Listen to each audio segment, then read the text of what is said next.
اعوذ باللہ من الشیطان الرجیم بسم اللہ الرحمن الرحیم قل هو اللہ احد اللہ الصمد لم یلد ولم یولد ولم یکن لہ کفوا احد۔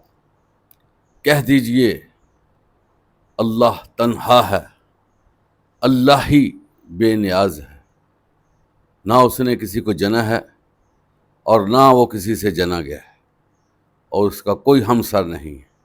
محترم حضرات، سورہ اخلاص قرآن مجید کی بکثرت پڑھے جانے والے سورہ، اس سورہ کا احادیث مبارکہ میں بہت زیادہ ثواب ہے۔ جو شخص 3 مرتبہ سورہ اخلاص پڑھتا ہے اس کو قرآن مجید پڑھنے کے برابر ثواب ملتا ہے، اور جو شخص 10 مرتبہ سورہ اخلاص پڑھتا ہے اس کے لیے اللہ تعالیٰ جنت میں ایک محل بنا دیتے ہیں۔ یہ سورہ اپنے اندر بہت بڑا پیغام رکھتی ہے، اور یہ پیغام ہے توحید کے بارے میں۔